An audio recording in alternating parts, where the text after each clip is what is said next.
සරසවිය වෙන දුම්රිය පැලත් පේරාදෙනිය හන්දිය දුම්රිය පැලත් අතර රේල් පාර ළඟ තියලා මලසිරුරක් හම්බෙලා තියෙනවා.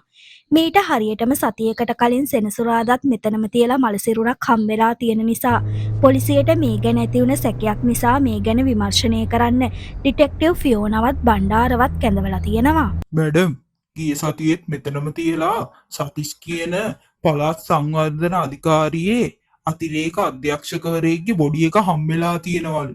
සතිස්ගේ මරණයට හේතුව විදිහට හොයාගෙන තියෙන්නේ heart attack එකක් කියලාලු. ඒත් මේ වගේ තැනකට ඒ වගේ කෙනෙක් ආවේ ඇයි කියලා නම් කාටවත් හොයාගන්න බැරි වෙලා මැඩම්. කවුද මේ බොඩි එක මුලින්ම දැකලා තියෙන්නේ? කීයට විතරද බණ්ඩාර?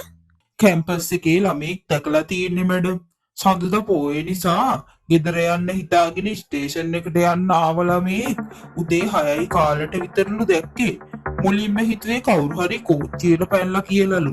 ඒත් ළඟට ඇවිත් බලද්දී එහෙම කිසිම තුවාලයක් දැකලා නැහැ මැඩම්. මේ මෙරිලා ඉන්නේ කවුද කියලා හොයාගත්තද බණ්ඩාර? තාම නෑ මැඩම්. හදිසි මරණ පරීක්ෂකෙනකල් අපිට මුකුත් කරන්න බෑනේ. පේන්න නම් කිසිම බාහිර තුවාලයක් නෑ.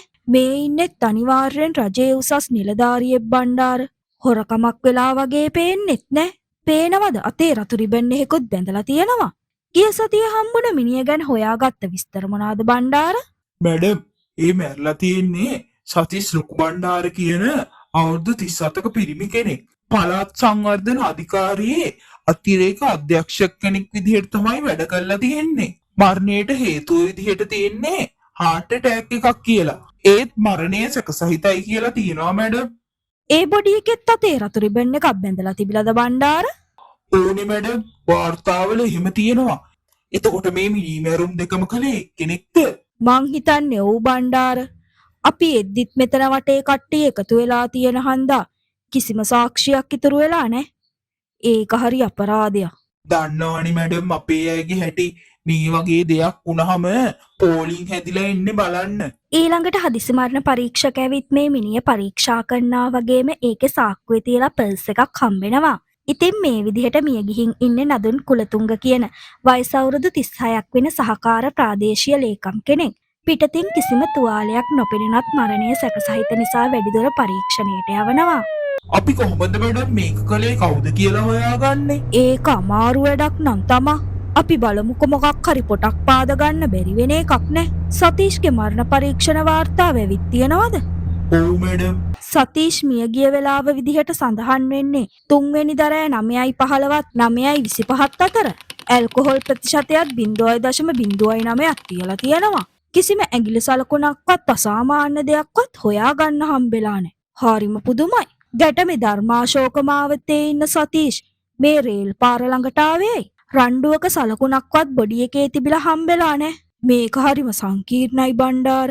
මං හිතන්නේ නම් සතීෂ් මරලා රේල් පාරට ගෙනත් දාන්න ඇති. ඒත් ඉතින් මරණයට හේතුව විදිහට තියෙන්නේ heart attack එකක් කියලානේ. අනික සතීෂ්ගේ මරණය ගැන පොලිසියට කිසිම සැකයක් හිතෙලත් නෑ.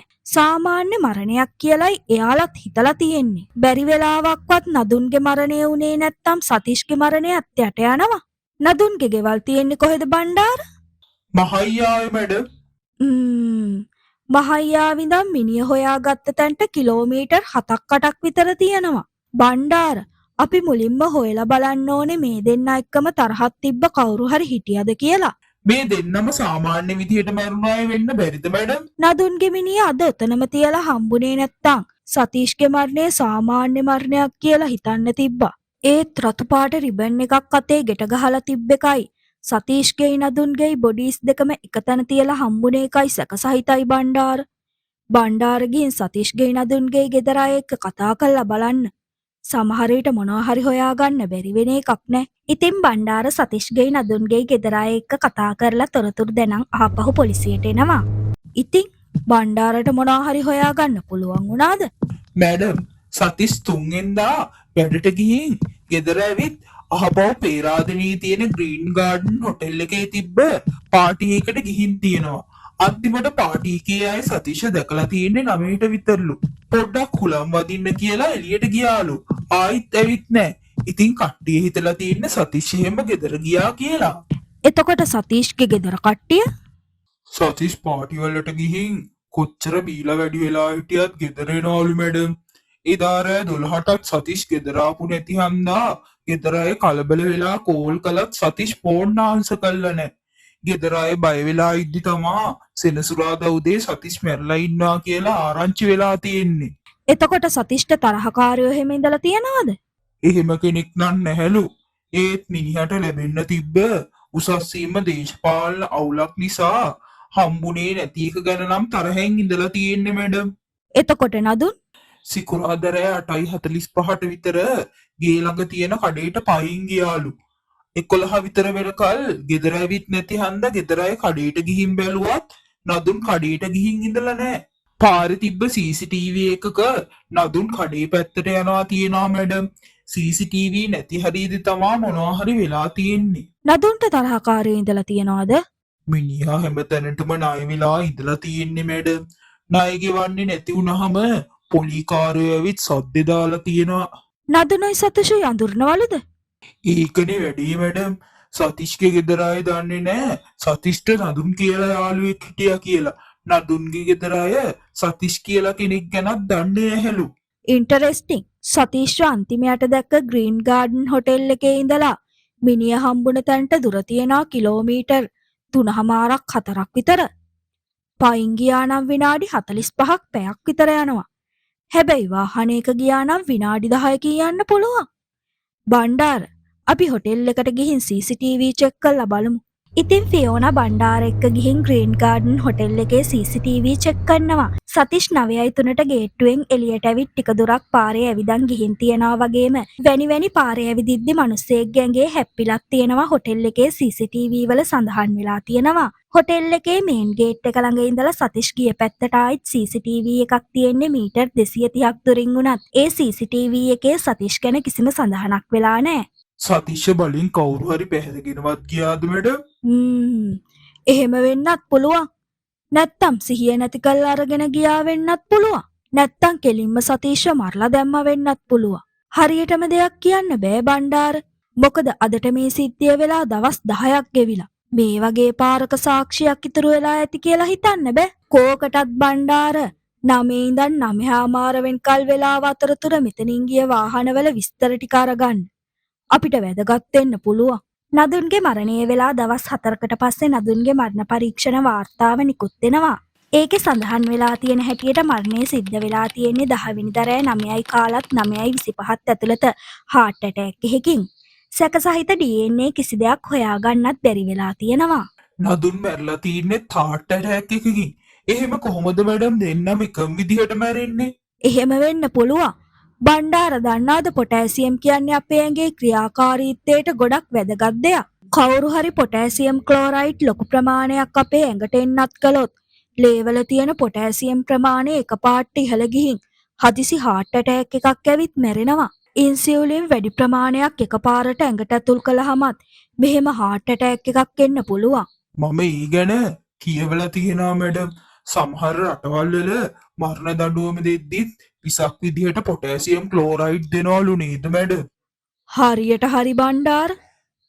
එතකොට මැඩම් සතිෂ්යයි නදුන්නයි මරලා තියෙන්නේ පොටෑසියම් ක්ලෝරයිඩ් හරි ඉන්සුලින් හරි විතරද? නෑ බණ්ඩාර. මම බන්දුලට කිව්වා නදුන්ගේ මරණ පරීක්ෂණයේදී ඒ ගැන චෙක් කරලා බලන්න කියලා. ඒත් කිසිම දෙයක් හොයාගන්න බැරි වෙලා. මේ අතර ෆියෝනා තවදුරටත් සතීෂ්ගෙත් නදුන්ගෙත් මරණය ගැන විමර්ශනය කරන්න ගන්නවා. නදුනුත් සතීෂුත් ගිහින් තියෙන්නේ නුවර එකම පිරිමි පාසලකට කියලත් දෙන්නම පේරාදෙණිය විශ්වවිද්‍යාලේ ඉගෙනුම ලබලා තියෙන්නේ කියලත් හොයාගන්නවා. ඉස්කෝලේ කාලේ හරි කැම්පස් කාලේ හරි උන දෙයකට මේ අය කවුරු හරි මැරුවා වෙන්න බැරිද මැඩම්? ඒක වෙන්න පුළුවන් බණ්ඩාර. දැන් ඒ දේවල් වෙලා ගොඩක් කල් ගිහින් නිසා හොයාගන්න තමා අමාරු. අද සිකුරාදා නේද බණ්ඩාර? ඔෆිසර්ස්ලා දෙන්නෙකුට රැට මේ බොඩිස් හම්බුන තැන ගැන අවධානයෙන් ඉන්න කියන්න. අදත් මොනවා හරි දෙයක් වෙන්න බැරි නේ. ඉතින් ඊළඟ දවසේ උදේ කලබලෙන් බණ්ඩාර ෆියෝනාව හොයාගෙන එනවා. මැඩම් හරි වැඩේනේ. අදත් කෙනෙක්ව මරලා දාලලු. අතේ රතු පාට පටියකුත් තියනවලු. කලින් තිබුණ තැනමද බණ්ඩාර? මං කිව්වනේ. එතනට ඔෆිසර්ස්ලා දෙන්නෙක් යවන්න කියලා. නැහැ මැඩම්. මේ පාර බොඩි එක හොයන් තියෙන්නේ කැම්පස් එකේ මායිමේ තිබිලලු. ආරංචිය හැටියට නම් මේ පාර මැරලා ඉන්නේ ගැහණු කෙනෙක්. මේක සීරියල් කිලර් කෙනෙක් වගේනේ මැඩම්. මේ කෙනාවත් මරලා දාලා තමා මෙතනට ගෙනත් දාලා තියෙන්නේ. පේනව නේද? මේ මිනිහ අත්තල සීරීම් ලකුණු තියනවා. ඒ කියන්නේ ගොඩක් වෙලාවට මේක තනි කෙනෙක් කරපු මිනී මැරුමක් බණ්ඩාර. අධිකරණ වෛද්‍යවරයා පරීක්ෂා කළාට පස්සේ මිනිහ මරණ පරීක්ෂණය වෙත ගෙනියනවා. ඒ මිය ගිහින් තියෙන්නේ රඹුක්කන පදිංචි නෙත්මි සුබෝදා කියන 37 හැවිරිදි විවාහක කාන්තාවක්. ඇය රජයේ පාසලක ගුරුවරියක් විදිහට වැඩ කරනවා කියලත් මෙයාලට හොයාගන්න පුළුවන් වෙනවා. මම කිව්වේ මැඩම් මේක ඉලක්ක කරන්නේ රජයේ සේවකයෝ කියලා. දැන් නම් මට බයෙත් බෑ මැඩම්. බණ්ඩාරගේ සැකේ හරියන්නත් පුළුවන්. කෝකටත් නෙත්මිගේ ගෙදර අයගෙන් ප්‍රශ්න කරලා විස්තර හොයාගෙන එන්නකෝ. ඉතින් බණ්ඩාර නෙත්මිගේ ගෙදර අය එක්ක කතා කරලා විස්තර හොයාගෙන ෆියෝනව හොයාගෙන එනවා. මැඩම් නෙත්මි සිකුරාදා ඉස්කෝලේ යරලා බබාව ක්ලාස් එකට ගෙනihin තියෙනවා. බබාගේ ක්ලාස් එක ඉවර වෙන කල් ඉඳලම බබාවත් එක්කන් එනවලු. ඊයේත් වෙනද වගේම බබාව ක්ලාස් එකට එක්කගෙන ගිහින් තියෙනවා. පස්සේ ළඟ තියෙන මල් පෙළ තවානකට තනියම ගිහින් තියෙනවා. එතන ඉඳන් නෙත්මි ගැන කිසිම ආරංචියක් නෑ මැඩම්. නෙත්මි මල් පෙළ තවාන්ට ගිහිනුත් නෑ. එතකොට CCTV? ඒ හරිය CCTV නෑ මැඩම්. බණ්ඩාර දන්නවද? නෙත්මිත් පේරාදෙනිය කැම්පස් එකේ තමා ඉගෙනගෙන තියෙන්නේ. සතිෂ් වගේම නෙත්මි කියන්නේ 2009 කණ්ඩායමේ දෙන්නේ. සතිෂ් වගේම නෙත්මි එක්ක තව 8 දෙනෙක් නවක වදේ නිසා වෙච්ච සිද්ධියකට කට්ටියට විරුද්ධව නඩුවක් ගිහින් තියෙනවා. සතිෂ් තමයි නවක වදේ දෙන කට්ටියගේ මූලිකත්වය අරන් තියෙන්නේ. මෙයාලගේ නවක වදේ ඉවස ගන්නම් බැරුව 2010 බැජ් එකේ ඒ කියන්නේ කාලේ ෆ්‍රෙස්ටිය හිටපු ගෑනු ළමෙක් සියදිවි හානි කරගෙන තියෙනවා කෝච්චියට පැනලා. බණ්ඩාර දන්නවද ඒ කොතනදද කියලා? සතිෂ්ගේ නදුන්ගේ මිනිහ හම්බුන තැනින්ද මැඩම් කෝච්චියට පැනලා තියෙන්නේ. ඕ බණ්ඩාර. එතකොට නදුන් කියන්නේ 2010 මැච් එකේ කෙනෙක්නේ. ඒ කියන්නේ නදුන් ඒ කාලේ ප්‍රෙස්ටියනේ මැඩම්. නදුන් නවක වදේට සම්බන්ධ වෙන්නේ කොහොමද? නදුන් නවක වදේ නොදුන්නට එතන ඉඳලා නඩුවේ සාක්ෂිකාරයෙක් වෙලා තියෙනවා. ඒත් නදුන් උසාවියේදී කියලා තියෙනවා එහෙම නවක වදයක් වුණේ නෑ කියලා. ඒ හින්දායි මේ කට්ටියට නඩුවෙන් ගැලවෙන්න පුළුවන් වුණේ. ඒ කියන්නේ මැඩම් මේ මිනි මැරුම් ඔක්කොම කරලා තියන්නේ ඒ ගැඩු ළමයාගේ කවුරු හරිද? මම සැක කරන විදිහට නම් ඔව් බණ්ඩාර. ඉතින් ඒ විදිහට 2010 දී කෝච්චියට පැනලා සියදිවි හානි කරගෙන තියෙන්නේ මෙදිරිගිරියේ ජීවත් වුණ සේපාලි ජයංගනා කියන අවුරුදු 20ක තරුණියක්. කැම්පස් එකේ දීපු නවක වදේ ඉවස ගන්නම් බැරුව ඒ ගැන ලියුමකුත් ලියලා සියදිවි හානි කරගෙන තියෙනවා. ඉතින් ෆියෝනත් බණ්ඩාරත් මෙදිරිගිරියේ පොලිසිය අයගේ උදව්ත් අරගෙන සේපාලිගේ පවුලේ අය ගැන විස්තර හොයනවා. බණ්ඩාර සේපාලිගේ නඩුවට සම්බන්ධ ඒ කාලේ හිටිය කැම්පස් ළමයිගේ තොරතුරු හොයලා පොඩ්ඩක් මේ ගැන දැනුවත් කරලා තියන්න. හරි මැඩම්. ඒත් අපිට heart attack කළ විදිය තාම හොයාගන්න බැරි වුණානේ මැඩම්. ඒක හොයාගන්න බැරි වුණ නිසායි බණ්ඩාර මම නෙත්මිගේ මරණ පරීක්ෂණයට අමතරව තවත් විශේෂ පරීක්ෂණ වගේක් කරන්න කියලා ඉල්ලුවේ. මොනවද මැඩම් මේ පරීක්ෂණ? high sensitivity chemical analysis කියන එකයි microscopic tissue examination කියන එකයි බණ්ඩාර. මේ පරීක්ෂණ වලින් චෙක් කරන්නේ මොනවද madam? high sensitivity chemical analysis කියන්නේ පිත්තාශ සමයේ පටකවල සාම්පල් අරගෙන රස පරීක්ෂක දෙපාර්තමේන්තුවට යවනවා. ඒකෙන් පුළුවන් අපිට දැනට හොයාගන්න අමාරු විෂ රසායනික අංශු මාත්‍ර බොඩි එකේ තියෙනවද කියලා බලන්න බණ්ඩාර. මයික්‍රොස්කොපික් ටිෂු එක්සැමිනේෂන් එකෙන් කරන්නේ සමේ පටක විශේෂ අන්වීක්ෂයක් යටසේ පරීක්ෂා කරන එක. බණ්ඩාර මේ වාර්තා එන්න සති 2-3ක් යනවා.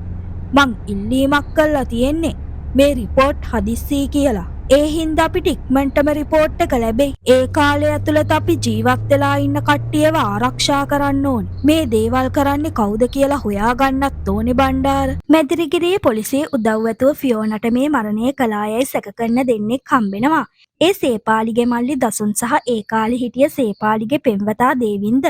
මැඩම් කොහොමද මේ දෙන්නගේ කෙනෙක් මේක කළේ කියන්නේ? මේ දෙන්න සේපාලිගේ ළඟම දෙන්නේ. ඒ හින්දා මේ දෙන්නටම සේපාලිගේ මරණයට පලිගන්න උවමනාවක් තියෙනවා. අනික මේ දෙන්නටම දැනුමක් තියෙනවා heart attack එකකින් මේ මරණ වුණා කියලා පෙන්වන්න. මොකද දසුන් කියන්නේ ડોක්ටර් කෙනෙක්. දේවින්ද කියන්නේ ෆාමසිස්ට් කෙනෙක්. ඒ දෙන්නටම බෙහෙත් ගැන ලොකු දැනුමක් තියෙනවා. ඒ බෙහෙත් ගන්න පුළුවන් ක්‍රමත් තියෙනවා. අපි දෙන්නාම සැකපිට අත්අඩංගුවට අරගෙන ප්‍රශ්න කරමු මැඩම්. ටිකක් සලකද්දි නිකම්ම ඇත්ත කියයි. එහෙම බෑ බණ්ඩාර. අපිට හරියටම මේක කළේ මෙයාමයි කියන්න තාම සාක්ෂි නෑ. අපි අත්අඩංගුවට අරන් ප්‍රශ්න කළා කියමුකෝ. කොහොම හරි වැරදිකාරයා නිදහස් වුණොත් සාක්ෂි සේරම විනාශ කළා දායි. අපිට කවදාවක්වත් හරි වැරදිකාරයා අල්ලගන්න බැරි වෙන්න. අපි දසුන් ගැනත් දේවින්ද ගැනත් ටිකක් අවධානයෙන් ඉමු. පහුගිය දවස් ටිකේ මොනවද කළේ කියලාත් හොයාගමු. ෆියෝනත් බණ්ඩාරත් දසුන් ගැනත් දේවින්ද ගැනත් අවධානයෙන් ඉන්නා වගේම නෙත්මිගේ මරණයෙන් දවස් 5කට පස්සේ මරණ පරීක්ෂණ වාර්තා සේරම ටිකත් හම්බෙනවා. නෙත්මිගේ මරණය වෙලා 6 වෙනි දවසේ සතීෂ් නදුන් නෙත්මි යන අයගේ මරණවලට වැරදිකාරයා විදිහට රඹුක්කන පිහිටි ගෙදරකදී දේවින්දව අත්අඩංගුවට පත් වෙනවා. ඔහුගේ නිවස තියලා බෙහෙත් වර්ග කිහිපයකුත් හොයාගන්න පුළුවන් වෙනවා. දේවින්දව ෆියෝනත් බණ්ඩාරත් ප්‍රශ්න කරන තැනට ගෙන්නනවා. දේවින්ද පිළිගන්නවද සතීෂ් නදුන් නෙත්මි යන අය මරලා දැම්මා කියලා? නෑ කොහොමද එහෙම බොරු චෝදනා කරන්නේ? මම ඔය කියන කට්ටියව දන්නේවත් නෑ. මේ සතීෂ් නදුන් නෙත්මි කියන තුන්දෙනාගේම මරණයට හේතුව heart attack එක. අපිට හොයාගන්න පුළුවන් වුණා මේ අයගේ ඩිගොක්සින් සාමාන්‍ය ප්‍රමාණයට වඩා වැඩි ප්‍රතිශතයක් තියෙනවා කියලා. මම මුලදි හිතුවේ දේවින්ද මේ අයට බෙහෙතක් එන්නත් කළා කියලා. ඒත් මට වාර්තාවලින් හොයාගන්න පුළුවන් වුණා හැමෙන් තමයි මේ විස ඇතුල් වෙලා තියෙන්නේ කියලා. ඒ කියන්නේ දේවින්ද පාවිච්චි කළේ ආලේපනයක් නේද? මම හරි නේද දේවින්ද? මොන පිස්සුවක්ද කියවන්නේ? මම ওই දේවල් ගැන දන්නේ නැහැ. දේවින්දගේ ගෙදර තියලා අපිට හිස් ඩිගොක්සින් බෝතල් වගේකුයි තව ඩිගොක්සින් පෙති තියෙන බෝතල් ගොඩකුයි හම්බුණා. තව ඩයිමෙතිල් සල්ෆොක්සයිඩ් දියර බෝතලයකුත් ඩිගොක්සින් ලොකු ප්‍රමාණයක් ඩයිමෙතිල් සල්ෆොක්සයිඩ් එක්ක මිශ්‍ර කරලා හදපු ආලේපනයක් හදලා මේ අයගේ හැමේ ගාලා නේද මේ මරණ කළේ? මම මේ එතකොට මැඩම් එදා සතිස් හිටපු හෝටලේ CCTV චෙක් කරද්දී සතිස්ගේ ඇගේ කවුරු හරි හැප්පෙනවා දැක්කේ. ඒ මේ මිනිහාද? ඒත් බෙහෙත් ලොකු ප්‍රමාණයක් මෙයාට කොහෙන්ද? හරියට හරි බණ්ඩාර. අපිට එදා පැහැදිලිව CCTV වලින් පෙවුනේ නැති වුණාට ඒ හිටියෙත් මෙයා තමා. සතීෂ් ගෑන්ගේ බොරුවට හැප්පිලා සතීෂ් ගෑන්ගේ ඩිගොක්සින් ආලේපනය ගෑවා. මං හරි නේද? ඔව් මම තමයි උංග මැරුවේ. උන් සේරම මැරෙන්න සුදුසුයි. දේවින්ද වැඩ කරන්නේ ෆාමසියකනේ බණ්ඩාර. ඉතින් මෙයාට ඔය බෙහෙත් ගන්න එක අමාරු නෑ. ෆාමසි වාහනේ බාර වෙලා තියෙන්නෙත් මෙයාටම තමා. ඒ හින්දා ඒ වාහනේ පාවිච්චි කළා මරපු මිනී ටික ගෙනihin තියෙනවා. එතකොට කවුරුත් සැක කරන්නේ නෑනේ. ෆාමසි වාහනයකට අවධානය යොමු වෙනවත් අඩුයිනේ. මැඩම් කොහොමද පාමිසේ වාහනේ පාවිච්චි කළා කියලා දන්නේ? මම සතීෂ් හිටපු හොටෙල් එකේ නදුන්න අන්තිමයට පේන්න තිබ්බ CCTV චෙක් කළා. නෙත්මි හිටපු හරියෙත් තිබ්බ CCTV චෙක් කළා.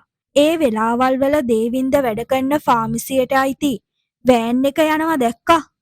ඒක අහම්බයක් වෙන්න බෑනේ. අනික ඒ වෑන් එක අපි පොලිසියට ගෙනත් චෙක් කළා. ඒකේ තියලා කාන්තා හිසකෙස් වගේක් හම්බුණා. ඒවා නෙත්මිගේ කියලා DNA වාර්තාවෙන් හොයාගත්තා. සීපාලි කියන්නේ අපේ ගමේ හිටිය අහිංසකම ගෑනු ළමයා. අපි යාළුවනේ ඉස්කෝලේ 11 වසරේදී. එයා ඉගෙන ගන්න දක්ෂ කෙනෙක්. අපේ සම්බන්ධය ගැන ගෙවල් වලිනුත් දැනගෙන හිටියා. එයාට කැම්පස් යන්න ආවහම මම තමයි ගොඩක්ම සතුටුුනේ. කැම්පස් එක පටන් ගත්තට පස්සේ ගෙදර ආපු පළවෙනි පාර ආයිත් කැම්පස් යන්න බෑ නවක වදේ දරුණුවටම දෙනවා දරා ගන්න හරි අමාරුයි කිව්වා. මමමයි සීපාලිගේ හිත හදලා අහපව් කැම්පස් එකට යවුවේ. ඕවා තව ටික දවසයිනි දරාගෙන ඉන්න කියලා. ඒත් සීපාලිට ඒව දරාගෙන ඉන්න බැරුව කෝච්චියට පැන්නා. ඒක කරපු 8 දිනාම හොයාගෙන ඒ කාලේ නඩුවක් දැම්මත් අවුරුදු 5ක් තිස්සේ නඩුව ඇදුනත් සීපාලිට නවක වදේ දුන්නා කියලා ඔප්පු කරගන්න බැරි වුණා. නදුන් කියන එක සීපාලිට වද දෙනවා කියලා දැකලත් එහෙම දෙයක් වුණේ නෑ, එහෙම දෙයක් දැක්කෙත් නෑ කියලා සාක්ෂි දුන්නා. ඒ නිසා උන් 8 දෙනාම නිදහස් වුණා. උන් දැන් හොඳ තැන්වල සතුටින් ඉන්නවා. මගේ අහිංසකී මට නැති වුණා. මට උන්ගෙන් පරිගන්න ඕන නිසායි මම මේ සීරම කළේ. මම නඩුවේ ඉවර වුණ කාලේ ඉඳන්ම ওই කට්ටිය ගැන අවධානයෙන් හිටියේ. මම ෆාමසියක වැඩ කරන නිසා බෙහෙත් ගැන තිබ්බ දැනුමින් ඩිගොක්සින් පාවිච්චි කරලා ආලේපනයක් හදලා ඒ කට්ටියගේ ගෑවා. ඒක හොඳට වැඩ කළා. ඒත් ඩිගොක්සින් ආලේපනේ ඉක්මනට ඇඟට අවශෝෂණය වෙන හන්දා මාව අල්ලගනී කියලා නම් හිතුවේ නෑ. මම මෙච්චර පරිගන්න කල් ගත්තේත් කට්ටියට ওই සිදුවීම අමතක වෙන්න ඕන හන්දා. මම ගොඩක් පරිස්සමට හැමදේම ප්ලෑන් කළා CCTV වලටත් අහුවෙන්නේ නැති විදිහට තමයි මේවා කළේ. මේ තුන්දෙනා විතරක් නෙමෙයි සේපාලිට නවක වදේ දුන්න කණ්ඩායමේ හිටිය චතුරි නවෝදා කියන කෙනත් මීට මාස 8කට කලින් තමුන් මරලා දැම්ම නේද? ඒකත් හොයාගත්තද? ඔව් ඒකත් කළේ මම. ඒත් ඒ මරණය නිකම්ම heart attack එකකින් වුණා කියලයි හැමෝම හිතුවේ. උන් සේරම මැරෙන්න සුදුසුයි. මට දුක ඉතුරු වුන් ටිකක් මරලා ගන්න කලින් මාව අල්ලගත් එක. ඉතින් මේ විදිහට සතීෂ් නදුන්නෙත් මේ චතුරියා නායකගේ මරණවලට වැඩිකාරයා විදිහට දේවින්ද දිසානායකව අත්අඩංගුවට ගන්නවා.